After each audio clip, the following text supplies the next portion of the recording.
It is 8 a.m. here in Maryland. I was actually going to keep that secret where I live, but there she is. I figured that I'm gonna get this question a lot, so I figured I might as well address it now. Do I hate my job? Why did I dedicate an entire YouTube channel to leaving the 9-to-5 life? If you guys don't know me yet, hey, what's up? My name is Trey. I create videos based off personal finance, eventually with my goal of making enough money from side income to leave the 9-to-5 life. I'm currently in about $11,000 of student loan debt, and I'm working to pay that off. I originally had $42K, and I'm already down to just a little over 11. If you're interested in my debt-free journey, I have a video in the description that you'll want to check out. But without further ado, let's jump in. Do I hate my job? The short answer is no. I work in a sales type role for a tech platform in Washington, D.C. I don't hate the tasks associated with my job. It's very much personable. I get to meet people. I get to learn about their businesses.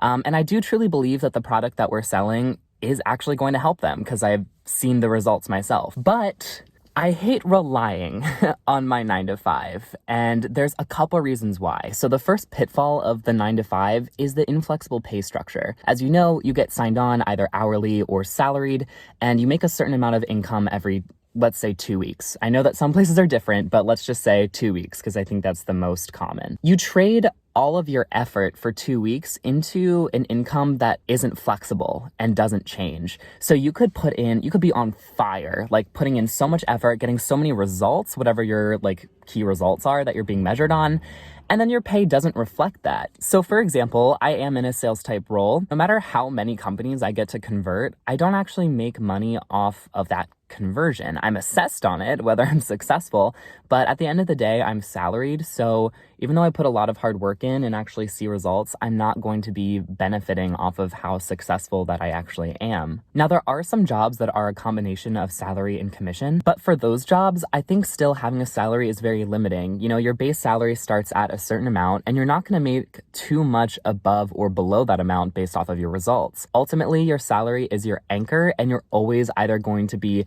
held down to it or relying on it. Now, some people are going to argue that the benefit of having a salary is obviously safety of it. The fact that you're able to know exactly how much you're going to make every single 2 weeks, that can be very comforting. And that's true. I mean, it's important to have dependable income, but I still think it's silly to rely on it because there's no room to expand or grow unless you get a raise. And half the time, that stuff is very subjective. Basically, I don't want to put my pay into somebody else's hands. And while, yes, I am trading stability for it right now, because I'm just getting off the ground with this YouTube thing, I eventually want to make enough side income from YouTube and also other side hustles that I pick up that's going to be able to replace my salary. That way I get to pursue my entrepreneurial spirit and know that every single dollar that comes into my bank account, I earned. Likely, if you're watching this video, you have a goal to make as much income as you possibly can.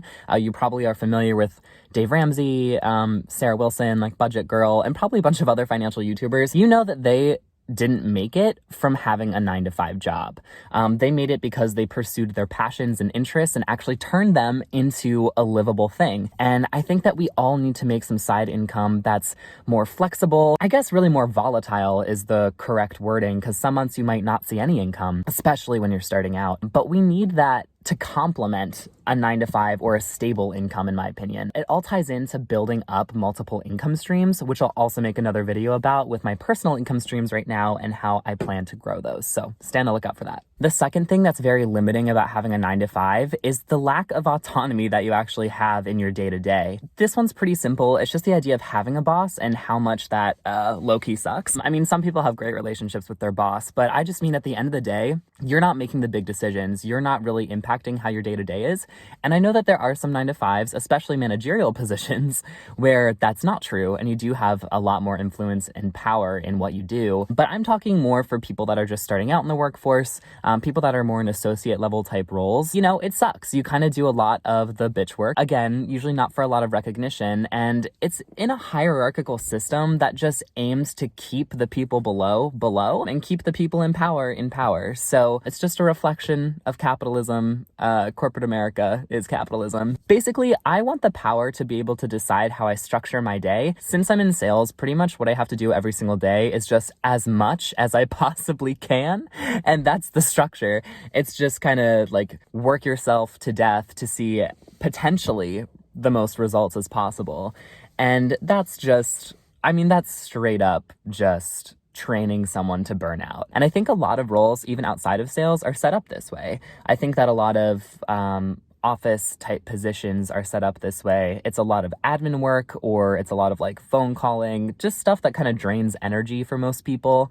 And then they want you to work as much as possible until you turn over in about like 2 years. And then they hire the next new cohort out of college, or people that are new to the workforce that don't understand burnout yet. Now, as I noted at the beginning of this video, I don't actually hate my daily tasks.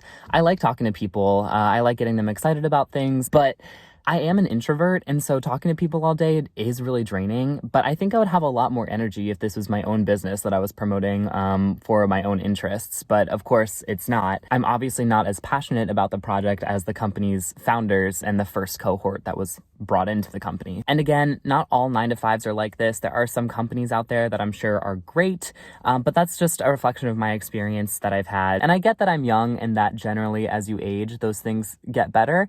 But again, do you want to tie yourself to a certain salary just to one day hopefully be able to make some type of impact in the company that you're working for that probably hasn't treated you great to begin with? Or do you want to take ownership of your life and create new income streams for you so you don't have to rely on potentially being introduced to that demeaning lifestyle? And now we're going to get to the last reason that I have for you of why relying on a 9-to-5 is stupid in my opinion. And that is that it gives you no time to really pursue other things. It's 8 a.m. right now. I have to wake up super early to be able to do anything for myself, whether that's go for a run, whether that's film a YouTube video. At the end of the day, I'm tired and I just want to like watch TV or watch YouTube or hang out or cook something that's really peaceful. It makes doing other things for yourself, like pursuing new income streams, very difficult. This also somewhat ties into my first point about having inflexible pay. It's the same thing. Since the pay is based off of the time and not really your effort, your time is what gets eaten up. And that's the one thing that's really robbed of your life is your time. You don't have control over when you work each day. You don't have control over what activities that you can do throughout the day. It's really limited to the short time before work that you set up in the morning for yourself and obviously the evening. But of course, we all gotta eat. So that takes up time in the morning for breakfast and that takes up time in the evening for dinner, unless you start eating out all the time, which not good for the financial YouTube space and not good for your wallet and not good for your health. So it really, it's just so inflexible. And when it comes to money, time is our most valuable resource. When you think about investing, everyone always says to start off investing young, even if you're just putting in like $100 or something to start out, because the compound interest that you have with time is going to eventually create a huge nest egg for you when you retire. You can think about it the same way with your work. The younger that you start out and the more time that you have to actually build your side hustles and your side income, the more results that you're likely to see and the more you're able to actually build that up. And the more time that you have to do it, probably the earlier that you're going to start seeing results.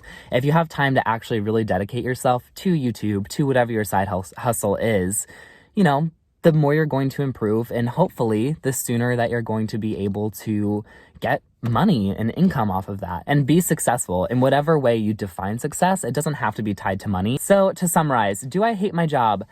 Not really. I hate the structure and the packaging of my job. Do I think that 9-to-5s are inherently stupid and a bad idea? No. Do I think relying on them as your only source of income is stupid and a bad idea? Yes, and I think that we should all be fighting to build up our income streams and really diversify those income streams. And for me, the 3 major downfalls of having a 9-to-5 are, of course, the inflexible pay structure where you're just trading your time for money, and time is our most valuable resource. The lack of autonomy that you have in your day-to-day, just defining your role and your tasks. And lastly, the inflexible time that comes with having a 9-to-5. Obviously you have a 9-to-5, 8 hours of your day. Mine's actually 9 hours because lunch isn't paid. So 8 to 9 hours of your day are just kind of gone, and you still have to get ready for it in the morning and kind of come down at night or cook dinner. So it's really more like 10 to 11 hours of your day that are gone. That kind of blows. Now, let me know in the comments if you are in a similar position and you're looking to build a side hustle, I'd love to know what side hustles you're pursuing, so leave them in the comments below. Also, if you like this video, please give it a thumbs up. It really helps just with getting my stuff out there, and I'm very new, so one like goes a huge way for me, and it's gonna warm my little heart. Also, leave in the comments if you disagree with me. I would love to get to know your opinions on 9-to-5s. If you've had a wonderful experience about 9-to-5s and you're like, no, Trey, like 9-to-5s are amazing and this is why, let me know. Thanks again for watching, guys, and I will see you next time with a new video. All right, bye.